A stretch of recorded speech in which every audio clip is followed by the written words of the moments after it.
नमस्कार, आप देख रहे हैं नीति पोस्ट और आपके साथ मैं हूं विपिन तिवारी। आज भारत रत्न अटल बिहारी वाजपेयी का जन्म दिवस है। उनको हमारी विनम्र श्रद्धांजलि। प्रधानमंत्री के रूप में अपने कार्यकाल को पूरा करने वाले पहले गैर कांग्रेसी प्रधानमंत्री भारत रत्न अटल बिहारी वाजपेयी का जन्म 25 दिसंबर 1924 को मध्य प्रदेश के ग्वालियर में हुआ था। उनके पिता का नाम कृष्ण बिहारी वाजपेयी तथा माता का नाम कृष्णा वाजपेयी था। अटल जी के पिता एक शिक्षक थे। अटल जी ने बीए की पढ़ाई ग्वालियर के विक्टोरिया कॉलेज, जिसे अब लक्ष्मीबाई कॉलेज कहा जाता है, से पूरी की तथा एमए राजनीतिक शास्त्र की पढ़ाई कानपुर के डीएवी कॉलेज से पूर्ण की। छात्र जीवन से ही अटल जी का जुड़ाव राष्ट्रीय स्वयंसेवक संघ से हो गया। अटल जी ने अपना पूरा जीवन राष्ट्रीय स्वयंसेवक संघ को समर्पित कर दिया। उन्होंने कानपुर में एलएलबी की पढ़ाई प्रारंभ तो की, लेकिन उसे बीच में ही छोड़कर पूर्ण रूप से संघ के कार्य में समर्पित हो गए। अटल जी ने अपने करियर की शुरुआत एक पत्रकार के रूप में किया था, लेकिन 1951 में भारतीय जनसंघ में शामिल होने के बाद उन्होंने पत्रकारिता छोड़ दी। बहुआयामी प्रतिभा के धनी अटल जी ने पांचजन्य, राष्ट्रधर्म, दैनिक स्वदेश और वीर अर्जुन जैसे पत्र पत्रिकाओं का कुशलतापूर्वक संपादन भी किया। प्रचारक के रूप में राष्ट्रीय स्वयंसेवक संघ को अपना जीवन समर्पित करने के बाद अटल जी ने आजीवन अविवाहित रहने का संकल्प लिया, जिसको उन्होंने आजीवन निभाया। राजनीति अटल जी ने डॉक्टर श्यामा प्रसाद मुखर्जी एवं पंडित दीनदयाल उपाध्याय से सीखी। अपने 5 दशक लंबे राजनीतिक जीवन में वह 10 बार लोकसभा के तथा 2 बार राज्यसभा के सांसद रहे। अपने राजनीतिक सफर में अटल जी ने 4 राज्यों की 6 लोकसभा क्षेत्रों का प्रतिनिधित्व किया। उत्तर प्रदेश के बलरामपुर एवं लखनऊ, गुजरात के गांधीनगर, मध्य प्रदेश के ग्वालियर एवं विदिशा तथा दिल्ली की नई दिल्ली संसदीय क्षेत्र से चुनाव जीते। ऐसा करने वाले वह देश के एकमात्र राजनेता हैं। चुनावी राजनीति वाजपेयी ने 1952 में हुई पहली लोकसभा चुनाव से ही शुरू कर दिया। 1952 में वह लखनऊ लोकसभा सीट से चुनाव लड़े, लेकिन हार का सामना करना पड़ा। चुनावी राजनीति में अटल जी को पहली सफलता 1957 में हुई दूसरी लोकसभा के चुनाव में मिली। इस बार वह उत्तर प्रदेश के बलरामपुर से चुनाव जीतकर लोकसभा पहुंचने में सफल हुए। इस बार जनसंघ ने उन्हें 3 जगहों बलरामपुर, लखनऊ एवं मथुरा से चुनाव लड़ाया था। वह बलरामपुर से जीत दर्ज करने में सफल रहे, लेकिन बाकी 2 जगहों से उन्हें करारी हार का सामना करना पड़ा। 1962 में एक बार फिर लखनऊ से चुनाव हारने के कारण अटल बिहारी वाजपेयी राज्यसभा पहुंचे। 1967 में वे एक बार फिर लोकसभा में पहुंचने में सफल रहे। भारतीय राजनीति में अपना स्थान बनाने के लिए संघर्ष कर रहे भारतीय जनसंघ को एक और झटका लगा। डॉक्टर श्यामा प्रसाद मुखर्जी की मृत्यु के बाद पार्टी को आगे बढ़ा रहे पंडित दीनदयाल उपाध्याय की 1968 में मृत्यु हो गई। वह उत्तर प्रदेश के मुगल सराय रेलवे स्टेशन पर संदिग्ध अवस्था में मृत पाए गए। 1968 में भारतीय जनसंघ के राष्ट्रीय अध्यक्ष का दायित्व अटल बिहारी वाजपेयी के युवा कंधों पर आ गया। तब तक अटल जी ने अपनी पहचान एक कुशल संगठनकर्ता एवं प्रखर वक्ता के रूप में बना ली थी। जब अटल जी राष्ट्रीय जनसंघ के अध्यक्ष बने तब पार्टी में उनके प्रमुख सहयोगी थे नानाजी देशमुख, बलराज मढ़ोक एवं लाल कृष्ण आडवाणी। 1971 में अटल जी मध्य प्रदेश के ग्वालियर से लोकसभा पहुंचे।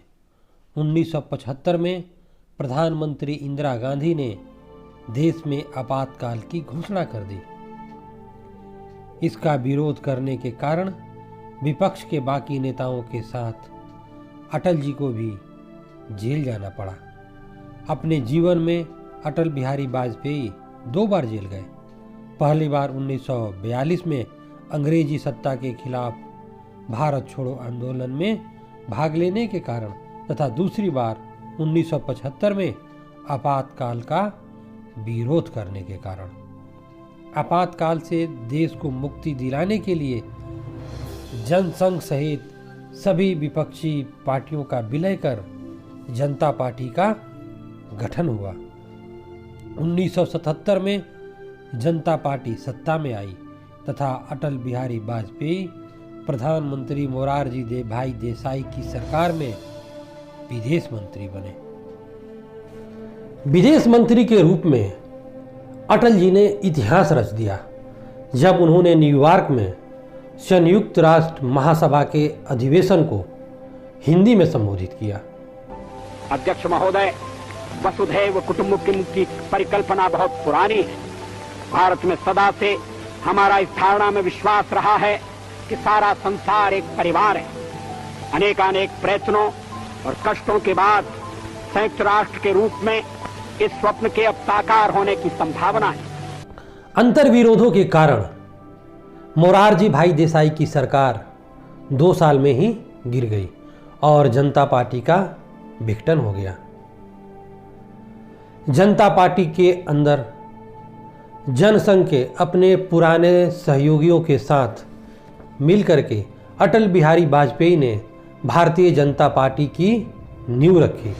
1980 में मुंबई यानी तब के बंबई में हुए भारतीय जनता पार्टी के पहले राष्ट्रीय अधिवेशन में अटल बिहारी वाजपेयी को भाजपा का पहला राष्ट्रीय अध्यक्ष चुना गया। इसी अधिवेशन को संबोधित करते हुए अटल जी ने वह ऐतिहासिक संबोधन दिया था जब उन्होंने कहा था, अंधेरा छटेगा, सूरज निकलेगा और कमल खिलेगा। देश के कोने कोने से आए हुए प्रतिनिधियों का स्वागत किया।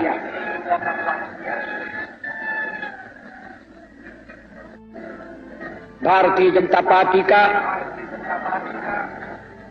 प्रथम राष्ट्रीय अधिवेशन है। मुझे निर्विरोध इस अधिवेशन का अध्यक्ष बनाया गया है। इसके लिए भी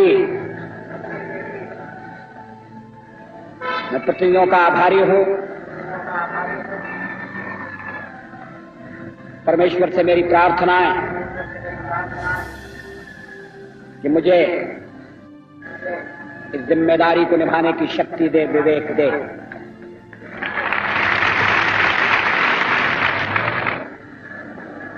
भारतीय जनता पार्टी का अध्यक्ष पद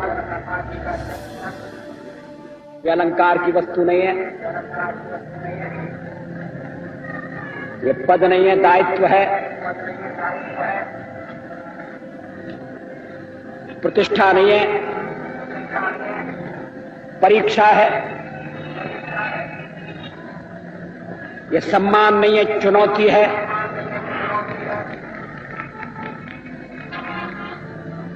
मुझे भरोसा है कि आपके सहयोग से, देश की जनता के समर्थन से मैं इस जिम्मेदारी को ठीक तरह से निभा सकूंगा। आवश्यकता इस बात के गणतंत्र की रक्षा और नैतिक मूल्यों की पुनर्स्थापना के संघर्ष में हम किसानों, मजदूरों, ग्रामीण, गरीबों, दस्तकारों, युवकों, छात्रों तथा महिलाओं को भागीदार बनाएं और उनमें यह विश्वास पैदा करें कि अपनी स्थिति को सुधारने का उनका यत्न यथा स्थिति को एकजुट होकर बदलने से पूरा होगा। भारतीय जनता पार्टी राजनीति में, राजनीतिक दलों में, राजनेताओं में जनता के खोए हुए विश्वास को पुनः स्थापित करने के लिए जमीन से जुड़ी हुई राजनीति करेगी। फिक्र की राजनीति के दिन लग गए, तोड़ तोड़ की राजनीति का कोई भविष्य नहीं है। पद, पैसा और प्रतिष्ठा के पीछे पागल होने वालों के लिए हमारे यहां कोई जगह नहीं है। जिनमें आत्मसम्मान का अभाव हो वो दिल्ली में जाकर, दिल्ली के दरबार में जाकर मुजरे झाड़ें। हम तो एक हाथ में भारत का संविधान और दूसरे में समता का निशान लेकर मैदान में कूदेंगे और जूझेंगे। हम छत्रपति शिवाजी महाराज के जीवन और संघर्ष से प्रेरणा लेंगे। सामाजिक समता का बिगुल बजाने वाले महात्मा फुले हमारे पथ प्रदर्शक होंगे। भारत के पश्चिमी घाट को मंडित करने वाले महासागर के किनारे खड़े होकर मैं ये भविष्यवाणी करने का साहस करता हूं, अंधेरा छटेगा, सूरज निकलेगा, कमल खिलेगा। बहुत बहुत धन्यवाद। 1984 लोकसभा चुनाव में अटल बिहारी वाजपेयी ग्वालियर से चुनाव लड़ रहे थे, लेकिन रणनीति के तहत कांग्रेस ने अचानक ग्वालियर राजघराने के माधवराव सिंधिया को चुनाव मैदान में खड़ा कर दिया। वाजपेयी सहित पूरी भारतीय जनता पार्टी हक्की बक्की रह गई और अटल बिहारी वाजपेयी को माधवराव सिंधिया के हाथों करारी हार का सामना करना पड़ा। वो भी तब जब राजमाता विजयाराजे सिंधिया ने अपने बेटे माधवराव सिंधिया के खिलाफ खुद अटल बिहारी वाजपेयी के लिए प्रचार किया था। 1984 में भारतीय जनता पार्टी को करारी हार का सामना करना पड़ा। भाजपा सिर्फ 2 सीटों तक सिमट गई। फिर आया 1996, जब लोकसभा चुनाव में 161 सीटें जीतकर भारतीय जनता पार्टी सबसे बड़ी पार्टी बनकर उभरी। राष्ट्रपति डॉक्टर शंकर दयाल शर्मा ने अटल बिहारी वाजपेयी को सरकार बनाने के लिए आमंत्रित किया। 16 मई 1996 को अटल बिहारी वाजपेयी ने पहली बार देश के प्रधानमंत्री के रूप में शपथ ली, लेकिन वह सरकार सिर्फ 13 दिन चली। लोकसभा में विश्वास मत पर चर्चा के बाद उन्होंने त्यागपत्र दे दिया। मित्रों, अध्यक्ष महोदय,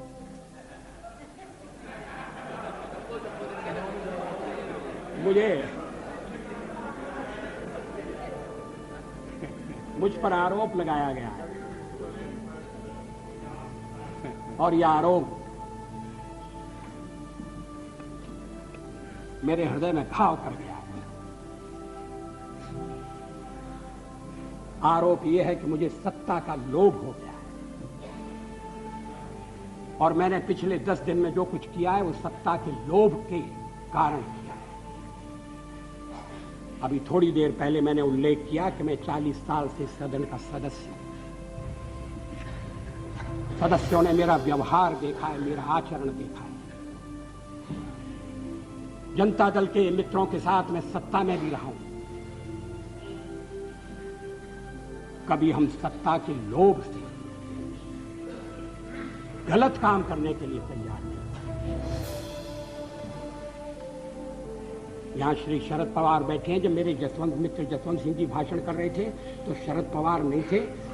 वो जसवंत सिंह जी कह रहे थे कि किस तरह से शरद पवार ने अपनी पार्टी तोड़कर हमारे साथ सरकार बनाई थी, सत्ता के लिए बनाई थी या महाराष्ट्र के भले के लिए बनाई थी, ये अलग बात है, मगर उन्होंने अपनी पार्टी तोड़कर हमारे साथ सहयोग किया। मैंने तो ऐसा कुछ नहीं किया। बार बार इस चर्चा में एक स्वर सुनाई दिया है कि वाजपेयी तो अच्छा है मगर पार्टी ठीक है।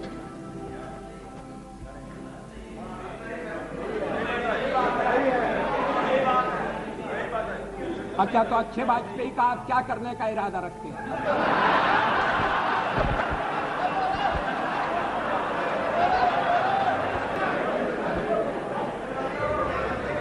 अध्यक्ष महोदय, मैं नाम नहीं लेना चाहता, मैं शरद जी का भी नाम नहीं लेना चाहता,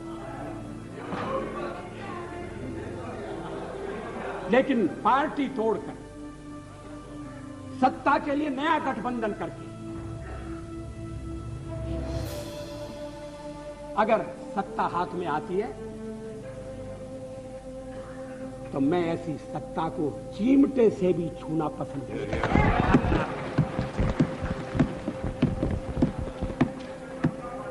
न भी तो मरणादस्मि केवलम दूषितो यशः। भगवान राम ने कहा था, मैं मृत्यु से नहीं डरता, अगर डरता हूं तो बदनामी से डरता हूं, लोकापवाद से डरता हूं। साल का मेरा राजनीतिक जीवन खुली किताब है, लेकिन जनता ने जब भारतीय जनता पार्टी को सबसे बड़े दल के रूप में समर्थन दिया, तो क्या जनता की अवज्ञा होनी चाहिए? जब राष्ट्रपति ने मुझे बुलाया और सरकार बनाने के लिए बुलाया और कहा कि कल आपके मंत्रियों की शपथ विधि होना चाहिए और 31 तारीख तक आप अपना बहुमत सिद्ध कीजिए, तो क्या मैं मैदान छोड़कर चला जाता? मैं पलायन कर जाता? जिस जनता का हमने विश्वास अर्जित किया है, और आप इकट्ठी भीड़ न करें। मैं अलग अलग पीछे, अब जब मैंने चर्चा आरंभ की थी तब इसका स्पष्टीकरण किया था। क्या यह तथ्य नहीं है कि हम सबसे बड़े दल के रूप में उभरे? अब जो और तर्क दिए जा रहे हैं मैं उन पर आऊंगा। क्या मैं राष्ट्रपति महोदय से कहता कि नहीं, पहले मुझे जरा बात कर लेने दो,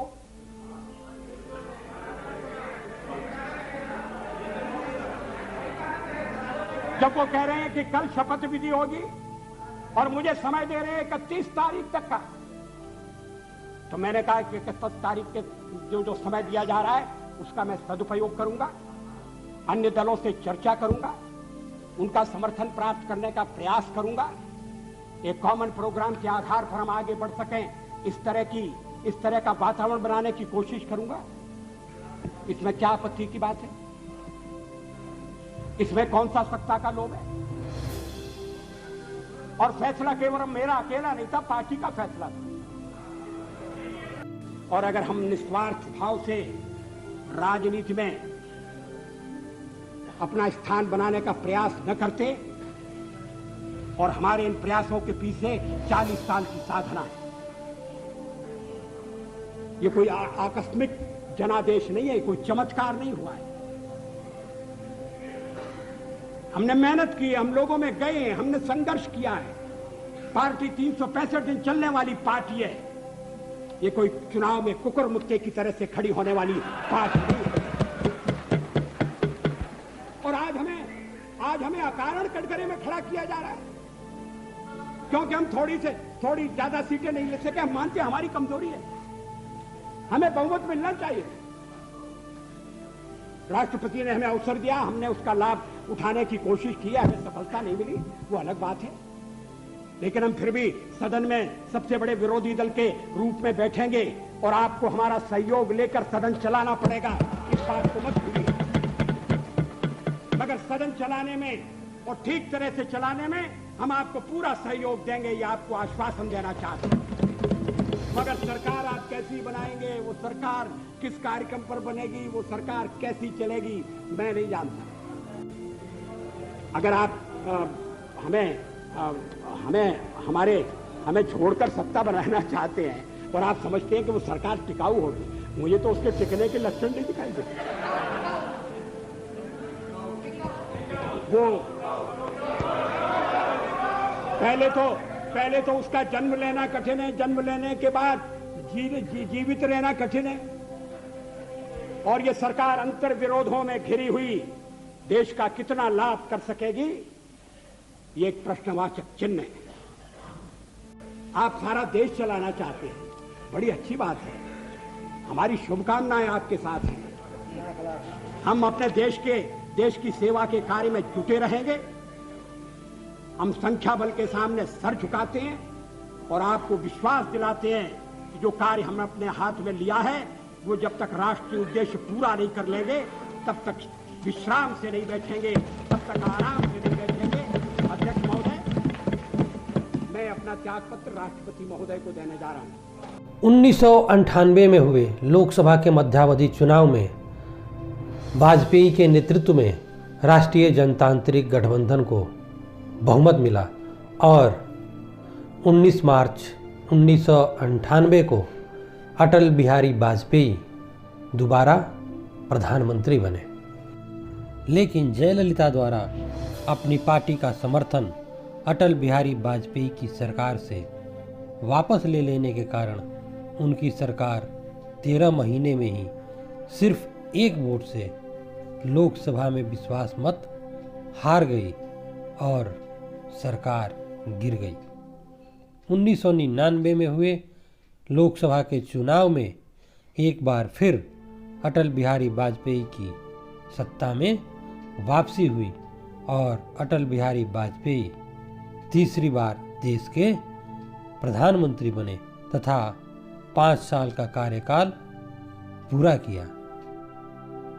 2015 में अटल बिहारी वाजपेयी को देश के सर्वोच्च सम्मान भारत रत्न से सम्मानित किया गया। राजनीति एवं कविता के साथ साथ अटल बिहारी वाजपेयी खाना बनाने, खाने एवं खिलाने के भी बहुत शौकीन थे। बहुआयामी प्रतिभा वाले भारत रत्न अटल बिहारी वाजपेयी 16 अगस्त 2018 को ब्रह्मलोक की अनंत यात्रा पर प्रस्थान कर गए। कुशल राजनेता, प्रखर वक्ता एवं ओजस्वी कवि भारत रत्न अटल बिहारी वाजपेयी का प्रधानमंत्री के रूप में कार्यकाल सिर्फ इसलिए महत्वपूर्ण नहीं था कि वह पहले गैर कांग्रेसी प्रधानमंत्री थे जिन्होंने अपना कार्यकाल पूरा किया, बल्कि इसलिए महत्वपूर्ण था कि उनकी सरकार द्वारा देश की रक्षा एवं विकास के लिए कई बड़े निर्णय लिए गए जो दूरगामी साबित हुए। अटल जी का प्रधानमंत्री के रूप में कार्यकाल कई साहसिक निर्णय लेने के लिए याद किया जाता है। उन निर्णयों ने देश की नीति एवं राजनीति को हमेशा के लिए बदल दिया।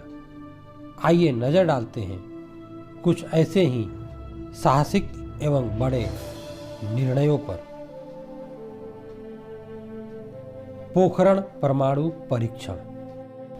भारत को परमाणु शक्ति संपन्न राष्ट्र घोषित करना प्रधानमंत्री के रूप में अटल बिहारी वाजपेयी के साहसिक निर्णयों में से एक है।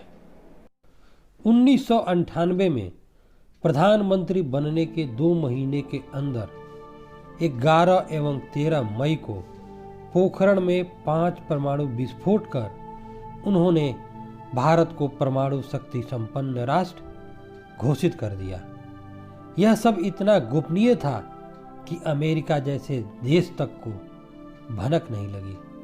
जब प्रधानमंत्री अटल बिहारी वाजपेयी ने इसकी घोषणा की तो पूरा विश्व भौचक्का रह गया। Today, at 15:45 hours, India conducted 3 underground nuclear tests in the Pokhran range. Bharat के परमाणु परीक्षण से तिलमिलाए अमेरिका ने भारत पर आर्थिक प्रतिबंध भी लगाए, लेकिन बिना झुके भारत ने उसका डटकर सामना किया, जिसका जिक्र खुद अटल जी ने लोकसभा में किया था। क्या रक्षा के मामले में हमें आत्मनिर्भर नहीं होना चाहिए? केवल एक पड़ोसी नहीं, हमारे अनेक पड़ोसी हैं। इस समय यूरोप में क्या हो रहा है वो एक चेतावनी है।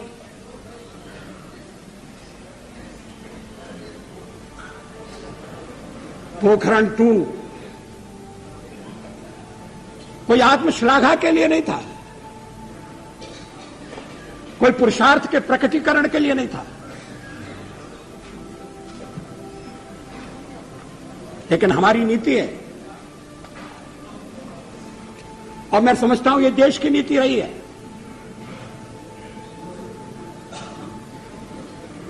कि मिनिमम डिटरेंट होना चाहिए।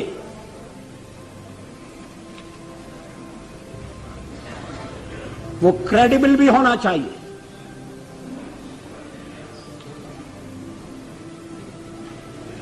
इसलिए परीक्षण का फैसला किया गया।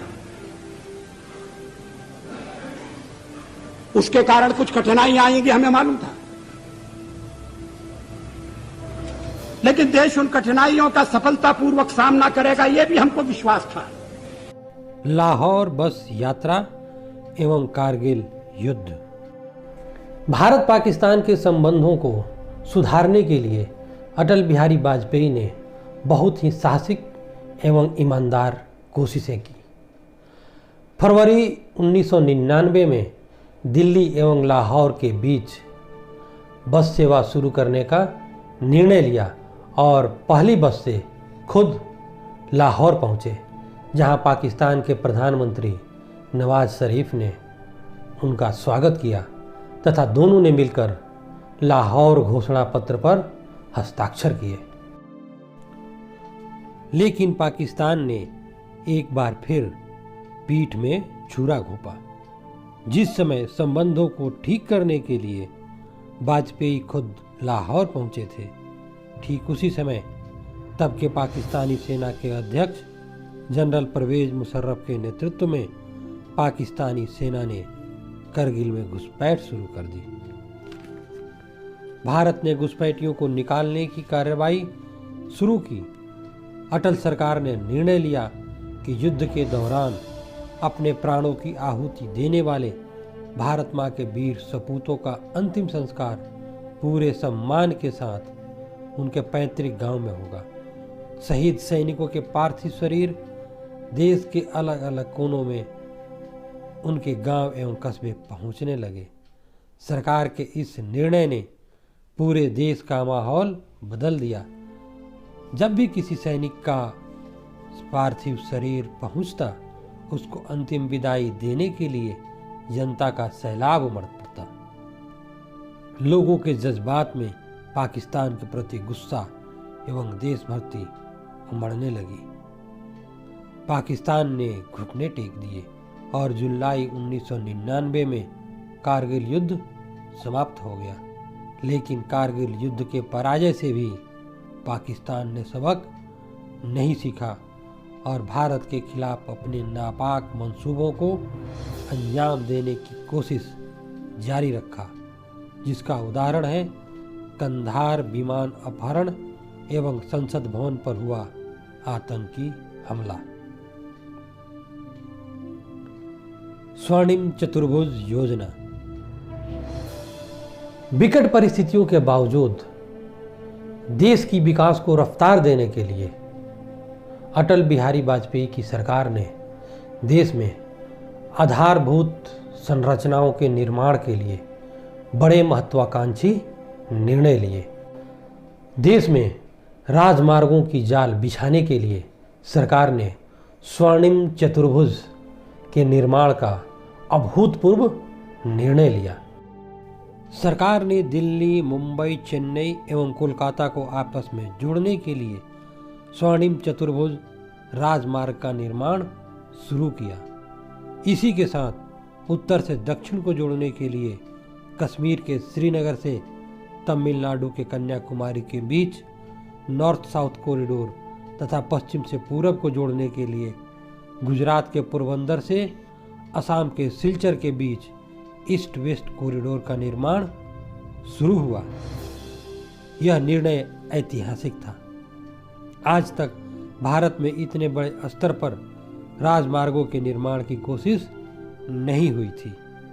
शेरशाह सूरी द्वारा ग्रैंड ट्रंक रोड के निर्माण के बाद इतिहास की सबसे बड़ी कोशिश थी। यह अटल सरकार की सबसे बड़ी उपलब्धियों में से एक है जो आज भी देश के आर्थिक विकास को रफ्तार दे रहा है।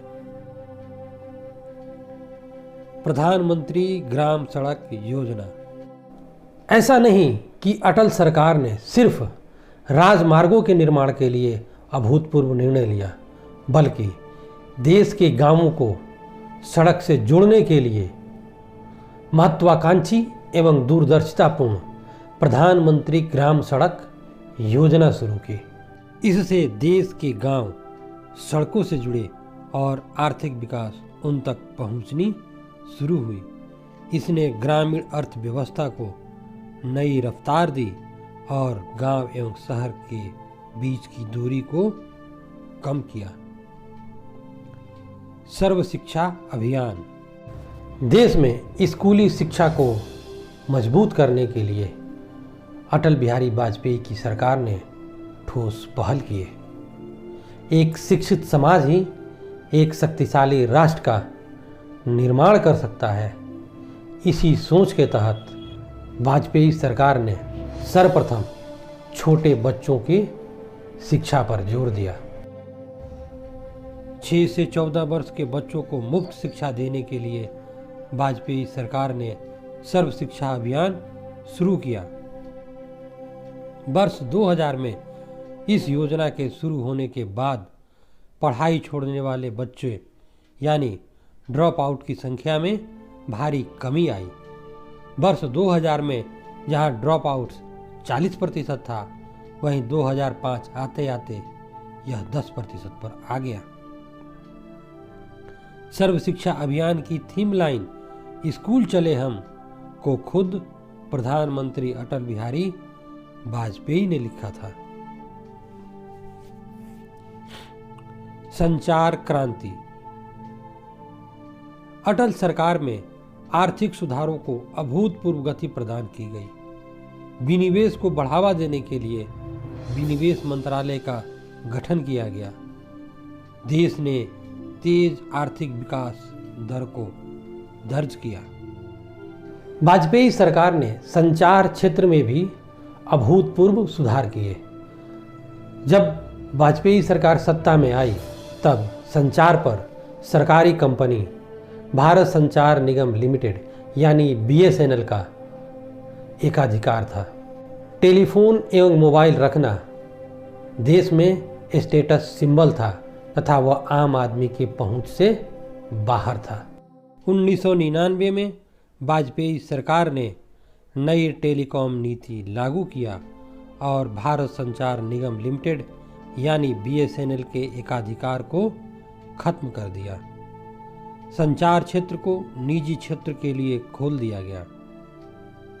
प्रतिस्पर्धा बढ़ी और लोगों को सस्ती दरों पर फोन कॉल करने का लाभ मिला। बाद में सस्ती मोबाइल फ़ोन का दौर शुरू हुआ और मोबाइल फ़ोन आम आदमी की पहुंच में आया। आज हर हाथ में मोबाइल है। संचार क्षेत्र में किए गए अटल बिहारी वाजपेयी की सरकार के निर्णयों ने देश में संचार क्रांति लाने में बहुत ही महत्वपूर्ण भूमिका निभाई। अटल जी बहुआयामी प्रतिभा के धनी थे। वह एक कुशल राजनेता, प्रखर वक्ता एवं ओजस्वी कवि थे।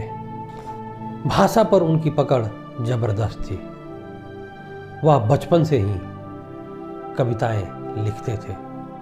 अटल बिहारी वाजपेयी की पहली कविता ताजमहल पर थी, लेकिन वह ताजमहल की खूबसूरती या शाहजहां एवं मुमताज के प्यार पर नहीं थी, बल्कि यह उन मजदूरों पर थी, उन श्रमिकों पर थी जिन्होंने ताजमहल को बनाया। और जैसा कि कहा जाता है कि उन श्रमिकों का हाथ तक काट लिए गए। अटल जी की पहली कविता के कुछ अंश।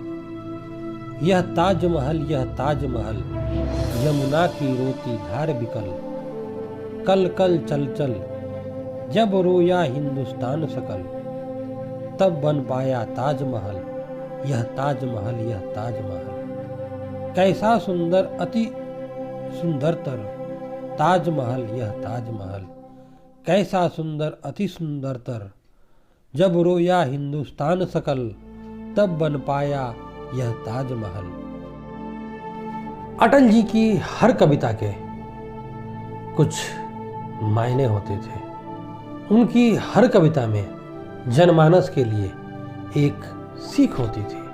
वह राष्ट्रवाद, संस्कृति एवं देश प्रेम का संदेश लिए होती थी। कश्मीर पर पाकिस्तान के नापाक मंसूबों को अटल जी ने अपनी कविता के जरिए बता दिया था कि वह कभी सफल नहीं होगा। अटल जी ने पाकिस्तान को चेतावनी भी दिया था कि वह आग से खेलना बंद कर दे। अमेरिका उसकी पीठ थपथपाता रहा है। सचमुच में देश का बंटवारा साम्राज्यवादियों की चाल थी। शीत युद्ध का सहारा लेकर और ये सोच करके पाकिस्तान साम्यवाद के विरुद्ध एक मोर्चा बनेगा, अमेरिका ने उसे शस्त्र दिए, समझौता किया। जब पहला अमेरिका का और पाकिस्तान का समझौता हुआ था तो देश में व्यापक रोष पैदा हुआ था। वो राष्ट्रीय संकल्प को प्रकट करती कविता है। एक नहीं, दो नहीं करो 20 समझौते, जो पाकिस्तान से कहा गया है। एक नहीं, दो नहीं करो 20 समझौते, पर स्वतंत्र भारत का मस्तक नहीं झुकेगा। अगणित बलिदानों से अर्जित यह स्वतंत्रता, अगणित बलिदानों से अर्जित यह स्वतंत्रता, श्वेत शोणित से सिंचित यह स्वतंत्रता, त्याग तेज तप बल से रक्षित यह स्वतंत्रता, दुखी मनुजता के हित अर्पित यह स्वतंत्रता। इसे मिटाने की साजिश करने वालों से कह दो चिनगारी का खेल बुरा होता है। इसे मिटाने की साजिश करने वालों से कह दो चिनगारी का खेल बुरा होता है।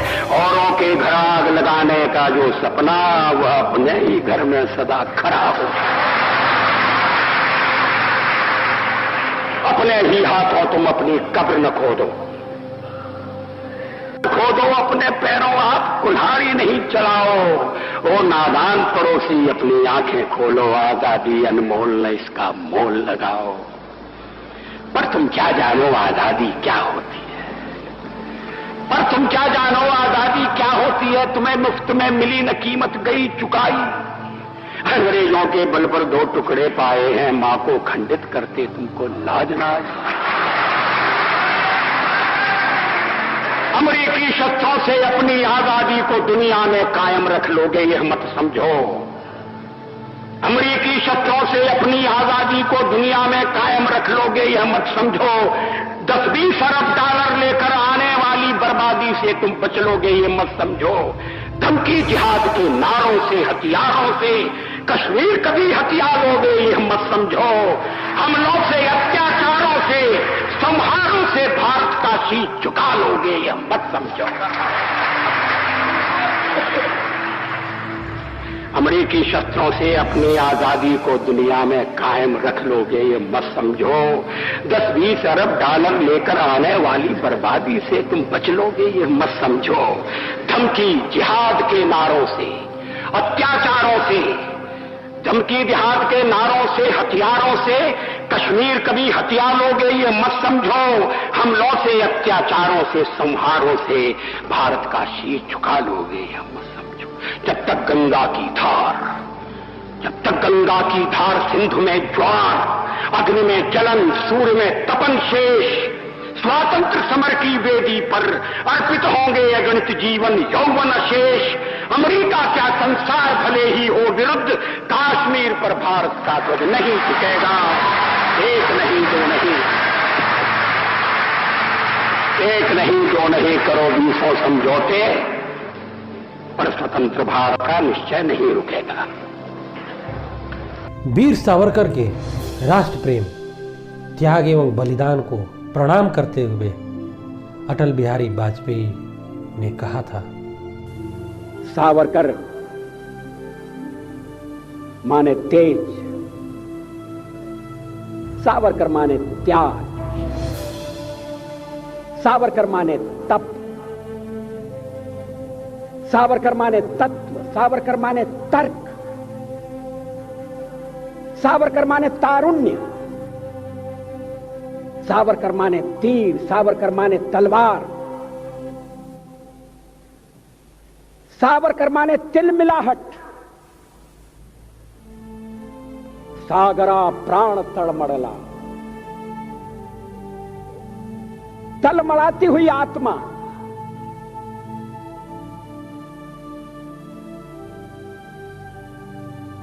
सावरकर माने तितीक्षा, सावरकर माने तीखापन,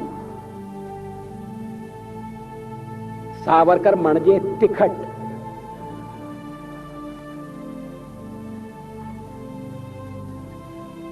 कैसा बहुरंगी व्यक्तित्व। हिंदुओं को नीचा दिखाने वाले एवं राष्ट्रवाद को हे दृष्टि से देखने वालों को अटल जी ने अपने कविता के माध्यम से ही संदेश दिया था और उन्हें हिंदू का मतलब समझाया था। मैं शंकर का वह क्रोधा न कर सकता जगती क्षार क्षार डमरू की वह प्रलय ध्वनि हूँ जिसमें नचता भीषण संहार रणचंडी की अतृप्त प्यास। मैं दुर्गा का उन्मत्त हास, मैं यम की प्रलयंकर पुकार, जलते मरघट का धुआंधार, फिर अंतरतम की ज्वाला से जगती में आग लगा दूं मैं।